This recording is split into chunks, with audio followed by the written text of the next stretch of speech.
اعوذ باللہ من الشیطان الرجیم، بسم اللہ الرحمن الرحیم۔ السلام علیکم۔ آج کی ویڈیو شروع کرنے سے پہلے جنہوں نے ابھی تک میرے چینل کو سبسکرائب نہیں کیا، سبسکرائب کریں، لائک کریں اور کامنٹ میں بتائیں آپ کو یہ ویڈیو کیسی لگی ہے۔ 7 جگہ ایسی ہیں جہاں پر بسم اللہ پڑھنے سے انسان کافر ہو جاتا ہے۔ قرآن مقدس اللہ تعالیٰ کی عظیم کتاب ہے اور یہ برکت والی کتاب ہے۔ اس کی آیتیں مومنوں کے لیے شفا ہیں۔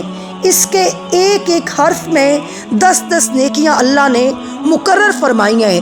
قرآن مقدس دنیا اور آخرت کی پریشانیوں کا علاج ہے۔ قرآن مقدس رحمتوں کا خزانہ ہے، لیکن اس عظیم رحمت والے خزانے سے مالا مال ہونا ہے تو سب سے پہلے سچے دل سے بسم اللہ الرحمن الرحیم پڑھو، پھر اس خزانے کو کھولو اور زیادہ سے زیادہ اللہ کی رحمتوں کو حاصل کرو۔ جب قرآن مقدس جیسی عظیم کتاب بغیر بسم اللہ الرحمن الرحیم کے نہیں کھلتی تو دوسرے جائز کام کی برکتیں بغیر بسم اللہ الرحمن الرحیم کے کیسے حاصل ہو سکتی ہیں؟ حضرت عثمان بن عفان نے رسول اللہ صلی اللہ علیہ وآلہ وسلم کی نسبت سے سوال کیا۔ آپ نے فرمایا یہ اللہ تعالیٰ کا نام ہے۔ اللہ تعالیٰ کے بڑے ناموں اور اس میں اس قدر نزدیکی ہے جیسے آنکھ کی سیاہی اور سفیدی میں ہے۔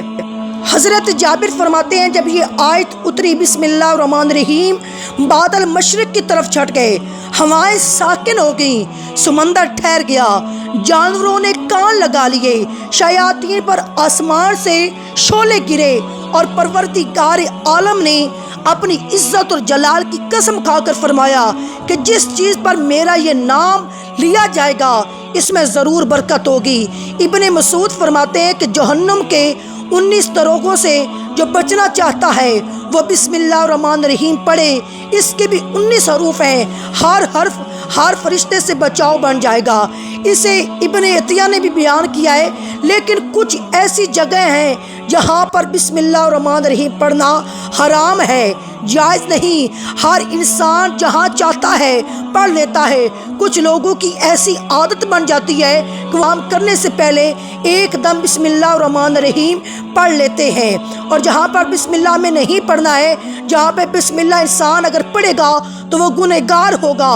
بسم اللہ کا پڑھنا ایسی جگہوں پر، ایسے مقامات پر جائز ہی نہیں۔ اب آپ یہ سمجھ لیجیے کہ وہ کون سے مقامات ہیں جن پر بسم اللہ پڑھنا چاہیے اور کن مقامات پر بسم اللہ نہیں پڑھنا چاہیے۔ آپ نے سنا ہوگا کہ ہر کام شروع کرنے سے پہلے بسم اللہ الرحمن الرحیم پڑھنا چاہیے، کیونکہ بسم اللہ الرحمن الرحیم کا معنی اللہ کے نام سے شروع، جو بڑا مہربان نہایت رحم والا ہے۔ یعنی ہم کام جو شروع کر رہے ہیں وہ اللہ کے نام سے شروع کر رہے ہیں تاکہ اللہ تعالیٰ ہماری اس کام میں برکت عطا فرمائے۔ اور بسم اللہ پڑھنے کے فائدے بہت زیادہ ہوتے ہیں۔ اگر کوئی انسان کسی کام کو پڑھ کے کرتا ہے تو اللہ تعالیٰ اس کام میں برکت عطا فرماتا ہے، اور یہ سنت بھی ہے۔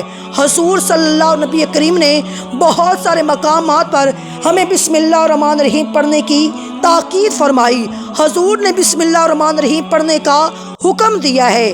اب اگر آپ کوئی بھی نیک کام شروع کر رہے ہیں، اس نیک کام شروع کرنے سے پہلے بسم اللہ الرحمن الرحیم اگر آپ پڑھ لیں گے تو آپ کی سنت بھی ادا ہو جائے گی، اور اس پہ آپ کو ثواب بھی ملے گا اور اس کی برکتیں بھی آپ کو ملیں گی۔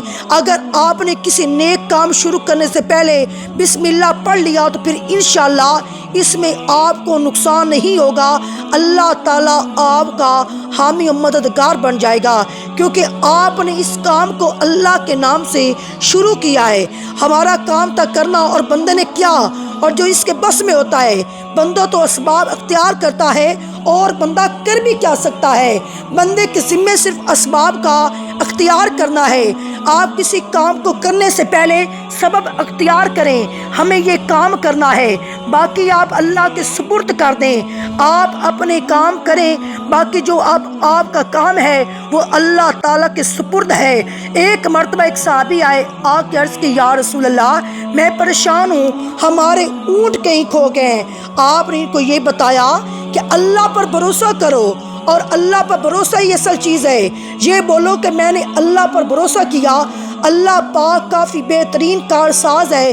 تو کچھ صحابہ کرام کہنے لگے یا رسول اللہ ہمیں اللہ کی ذات پر بھروسہ ہے، کیا ہم اپنے اونٹوں کو ایسے ہی چھوڑ دیں؟ اگر ہماری قسمت میں ہوں گے تو ہمارے اونٹ واپس آ جائیں گے، اور مقدر میں نہیں ہوں گے تو چلے جائیں گے، ہمیں اللہ کی ذات پر بھروسہ ہے۔ تو آپ نے فرمایا کہ نہیں، پہلے اپنے اونٹ کو باندھو، پھر اللہ کی ذات پر یقین کرو، پھر اللہ کی ذات پر بھروسہ کرو۔ یعنی ہمارے ذمہ جو کام ہے وہ ہمارے اوپر کرنا لازم ہے۔ اسباب کا انکار کرنے والا جاہل ہوتا ہے۔ اسباب کا انسان انکار نہیں کر سکتا۔ نہیں، ہم تو ہاتھ پہ ہاتھ رکھ کے بیٹھ جائیں گے، اب اللہ کھلائے کیونکہ وہ رازق ہے، وہ ہمیں کھلائے۔ لیکن آپ اپنی محنت کیجئے، آپ اسباب اختیار کیجئے، پھر اللہ کی ذات پر چھوڑ دو۔ آپ پہلے جائیں مزدوری پر، آپ کام پر جاؤ، آپ کاروبار کرو، پھر اللہ کی ذات پر چھوڑ دو۔ اے پروردگار عالم، اب ہمارا جو کام تھا ہم نے کر لیا، آگے تیری رضا ہے اور تیری رحمت کی ہم امیدوار ہیں۔ صرف ہمارے کمانے سے رزق تھوڑی ملتا ہے، آپ نے بس کمایا، کما کے لے آئے۔ اس کے علاوہ آپ غور کیجئے کہ دانے کو زمین سے نکالا کس نے، اس کے بعد پھر اس کو گیہوں کی شکل میں، پھر وہ آٹے کی شکل میں بنا، پھر وہ روٹی بنتی ہے۔ ہم سمجھ رہے ہیں یہ ہماری محنت سے ہو رہا ہے، ہم نے روٹی بنائی، روٹی بنا کے وہ گوشت یا سالن یا سبزی جو ہمارے سامنے آئی، اس کے بعد ہم نے جیسے اس کو بسم اللہ الرحمن الرحیم پڑھ کے کھایا تو اب ہمارے حلق پر ایک فرشتہ بیٹھا ہوا ہے۔ وہ فرشتہ اب اللہ سے اجازت مانگ رہا ہے۔ حلق میں ہماری دو نالیاں ہوتی ہیں، ایک نالی ہوتی ہے جو سانس کی ہوتی ہے، ایک نالی وہ ہوتی ہے جس سے رزق اندر جاتا ہے، کھانا اندر جاتا ہے۔ تو یہ دو نالی بالکل برابر ہوتی ہیں اور یہ دونوں کا ایک ہی چھید ہوتا ہے، لیکن پھر وہ اندر جا کر الگ ہو جاتی ہیں۔ اب آپ یہ سوچ کر دیکھیے، فرشتہ یہاں پر بیٹھ کر اللہ تعالیٰ سے پوچھتا ہے ہمارے لقمے پہ، مولا اس لقمے کو زندگی کا سبب بناؤں یا موت کا باعث بنا دوں؟ اب اللہ تعالیٰ کی اگر مرضی ہوتی تو وہ لقمہ زندگی سبب بن جاتا ہے، اور اگر اللہ کی مرضی نہیں ہوتی تو وہ لقمہ موت بن جاتا ہے۔ یعنی اگر وہ لقمہ بجائے خوراک والی نالی میں، اگر سانس والی نالی میں چلا جائے پھر انسان ختم ہو جاتا ہے۔ آپ دیکھیں ہم نے اتنے سارے کام کیے، لیکن فرشتہ یہاں پر بیٹھا ہوا ہے کہ اس نوالے کو، اس لقمے کو کہاں لے کر جانا ہے۔ تو یہ آپ نے اسباب اختیار کیے، یعنی اس کو اسباب اختیار کرنا کہتے ہیں۔ اللہ تعالیٰ پر چھوڑ دیا تو نیک کام ہم شروع کر رہے ہیں، کھانا کھا رہے ہیں، ہمیں بسم اللہ پڑھنے کی تاکید کی گئی ہے، لیکن بہت سارے لوگ ایسے ہوتے ہیں جو کچھ حرام کام کرتے ہوئے، جیسے مثال کے طور پر اگر کوئی انسان جوا کھیل رہا ہے تو اس میں بسم اللہ کا پڑھنا حرام ہے۔ اللہ کے نام سے شروع، اللہ نے کب کہا تھا کہ آپ جوا کھیلو جا کر؟ اللہ نے کب کہا تھا آپ شراب بیچو؟ اللہ نے کب کہا تھا آپ جھوٹ فریب اور مکر کرو؟ اللہ نے تو کہا ہی نہیں۔ ایک شخص نے بڑی عالی شان منزل بنوائی اور اس پر لکھا ھذا من فضل ربی، اور شیطان نیچے بیٹھے رو رہا ہے۔ تو لوگوں نے پوچھا تو کیوں رو رہا ہے؟ تو اس نے کہا دیکھو میں نے اس سے جھوٹ بلوایا، فراڈ کروایا، ہم نے اس کی بلڈنگ جو ہے فراڈ سے بنوائی، اور یہ لکھ رہا ہے ھذا من فضل ربی، یہ میرے رب کا فضل ہے۔ اللہ نے کہاں کہا تھا جھوٹ بول کے کمانا؟ اللہ نے کہاں کہا تھا ڈونک کرنا؟ اللہ نے کہاں کہا تھا فراڈ کرنا؟